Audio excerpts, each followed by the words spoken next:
നമസ്കാരം. Raf talks ഫുട്ബോളിലേക്ക് ഏവർക്കും സ്വാഗതം. സ്പാനിഷ് വമ്പന്മാരായ FC ബാഴ്സലോണയുടെ ഏറ്റവും പ്രധാനപ്പെട്ട താരങ്ങളിൽ ഒരാളാണ് റൊണാൾഡോ അരൗഹോ. നമുക്കറിയാം 2019 മുതൽ ഇദ്ദേഹം FC ബാഴ്സലോണ എന്ന ക്ലബിൻ്റെ ഭാഗമാണ്. പ്രതിരോധ നിരയിലെ നിറ സാന്നിധ്യമാണ് അദ്ദേഹം. ഇന്ന് FC ബാഴ്സലോണയ്ക്ക് വേണ്ടി മികച്ച പ്രകടനം നടത്താൻ അദ്ദേഹത്തിന് സാധിക്കുന്നുമുണ്ട്. എന്നാൽ താരത്തെ നിലനിർത്തുക എന്നുള്ളത് ബാഴ്സലോണയെ സംബന്ധിച്ചിടത്തോളം അത്ര എളുപ്പമുള്ള കാര്യമല്ല. എന്തെന്നാൽ ജർമ്മൻ വമ്പന്മാരായ ബയൺ മ്യൂണിക്ക് ഏറെ കാലമായി അദ്ദേഹത്തിൻ്റെ പിറകിലാണ്.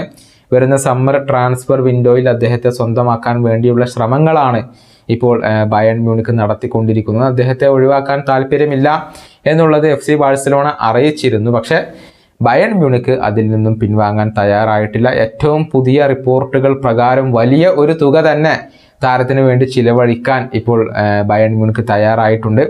അതായത് 80 മില്യൺ യൂറോ താരത്തിന് വേണ്ടി ഓഫർ ചെയ്യാൻ ഇപ്പോൾ ബയൺ തയ്യാറായിട്ടുണ്ട് എന്നാണ് goal.com അടക്കമുള്ള മാധ്യമങ്ങൾ റിപ്പോർട്ട് ചെയ്യുന്നത്.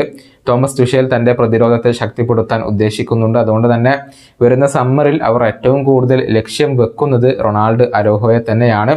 FC ബാഴ്സലോണ താരത്തെ വിട്ടു നൽകില്ല എന്ന് തങ്ങളുടെ നിലപാട് വ്യക്തമാക്കുമ്പോഴും സാമ്പത്തിക പ്രശ്നം അവർക്കൊരു തിരിച്ചടിയാണ്. അതുകൊണ്ട് തന്നെ 80 മില്യൺ യൂറോയെ പോലെയുള്ള ഒരു ഓഫർ വരുമ്പോൾ ഒരുപക്ഷെ റൊണാൾഡോ അരൗഹോയെ FC ബാഴ്സലോണ കൈവിടാനുള്ള സാധ്യതകളെ നമുക്ക് തള്ളിക്കളയാനാവില്ല.